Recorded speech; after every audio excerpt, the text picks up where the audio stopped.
Magandang araw mga bata!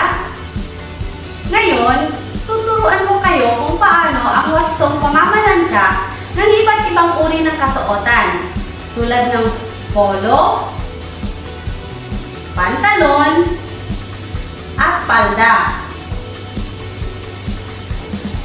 Handa na ba kayo? Uunahin natin ang pamamalansya ng polo. Sa pamamalansya ng polo, unahin natin plantsahin ang kwelyo. Okay. Pero bago yan, kailangan timplahin muna natin ang init ng plancha upang maiwasan ang pagkasira ng damit. Okay. So, plantsahin natin ang kwelyo.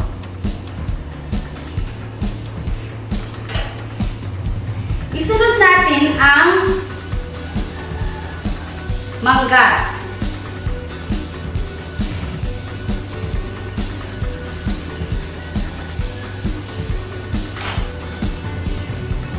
Okay, so dito naman sa kabila.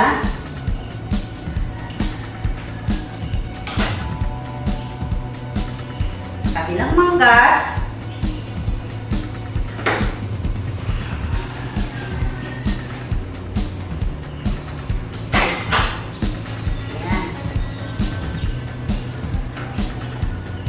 pagkatapos natin plantsahin ang manggas, isunod natin ang likurang bahagi ng polo.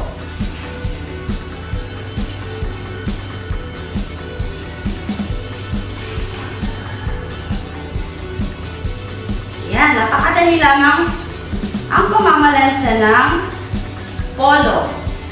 Okay.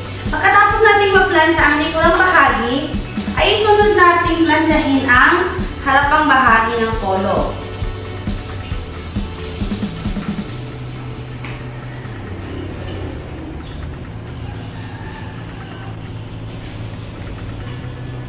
Kailangan maging maingat tayo sa paghawak ng plancha kasi ito ay mainit. Okay. So sa tulad nyo ng mga bata sa ikalimang baitang, kailangan dahan-dahanin muna natin ang pag-aaral ng pamamalansya.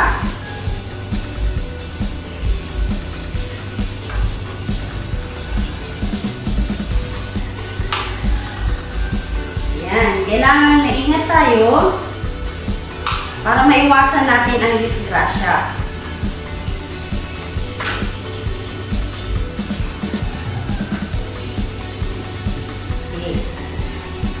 Kapag ito naman ay may mga kunot na mahirap tanggalin, gagamitan natin ito ng sprayer. Ayan. Pagkatapos plantsahin sa harapang bahagi, ay isunod naman natin ang likurang bahagi ng polo.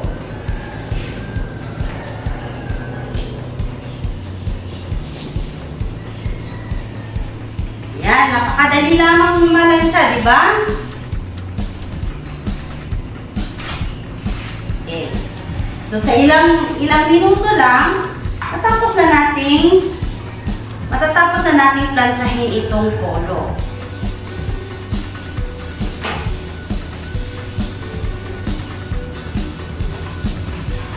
Ayan. Okay. Tapos na natin plantsahin ang polo. Pagkatapos niyan, maaari na nating ilagay sa hanger.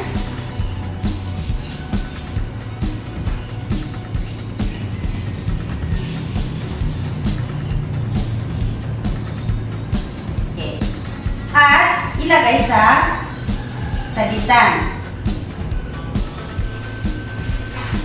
Susunod naman natin pag-aralan kung paano ang pamamalansya ng pantalon.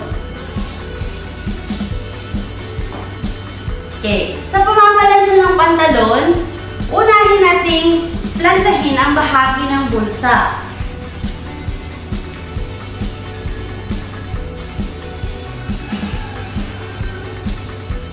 Yan.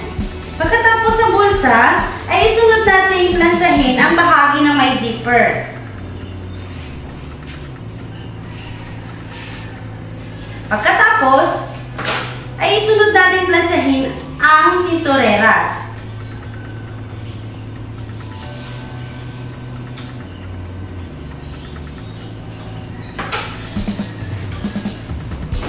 Okay. So, unahin natin dito ang bulsa.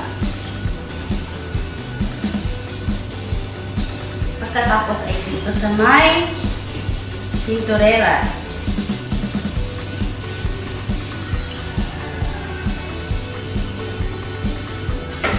Pagkatapos natin ma-plancha dito na bahagi, ay isunod natin planchahin ang bahagkang at ang bewang.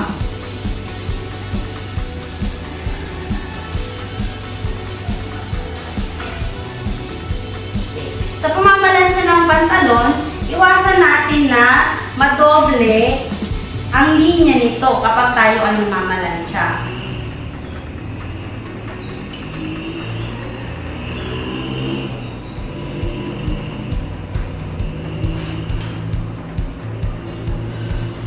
Yan, napakadali lamang siya.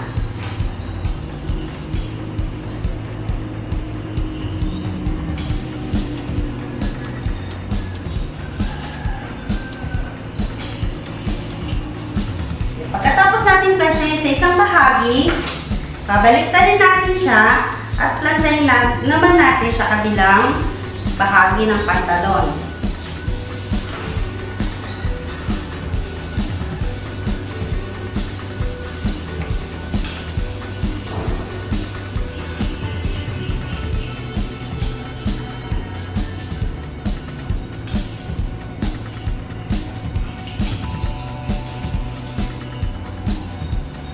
Okay, so tapos na natin plansyahin ang pantalon. Lagay na natin sa hanger.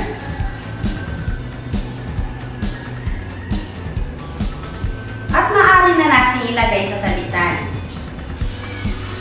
Susunod naman natin pag-aralan ay kung paano pamamalansya ng palda na may pleats. Okay. Kagaya ng inyong mga uniforme.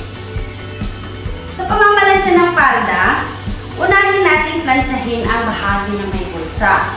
So, ito ang bulsa. So, ilagay natin dito.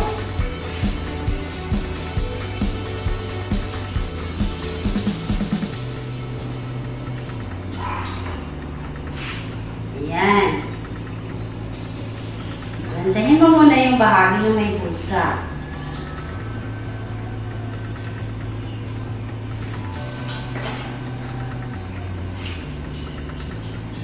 Kasunod ang bahagi na may zipper.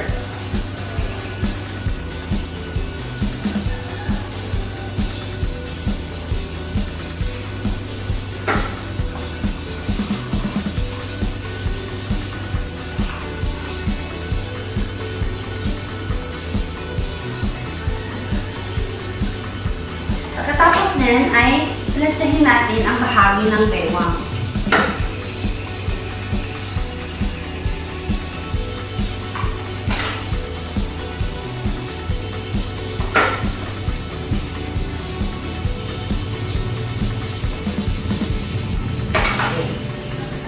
Sa pamamalansya ng pleats na kagaya nito, unahin natin plansyahin ang nasa loob na bahagi. Okay. At iwasan din natin na madoble ang mga pleats.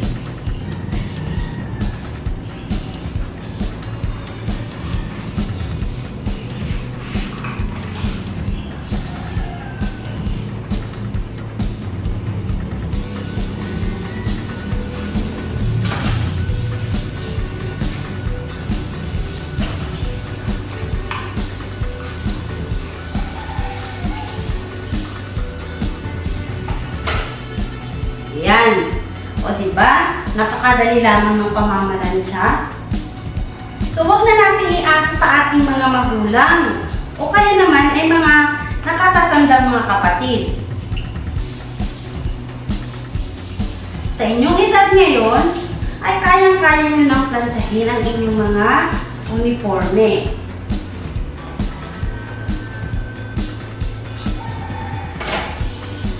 Okay, ilang sandali lamang ay matatapos na natin ito.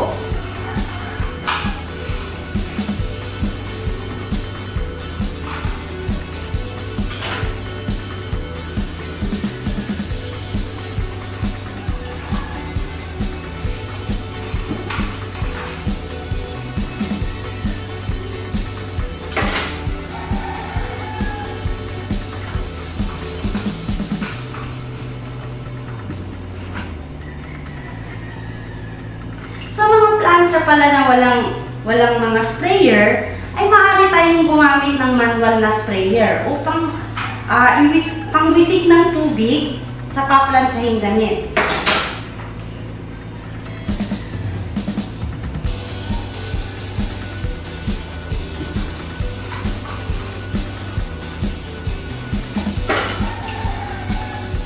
O ayan, tapos na natin plantsahin ang palda.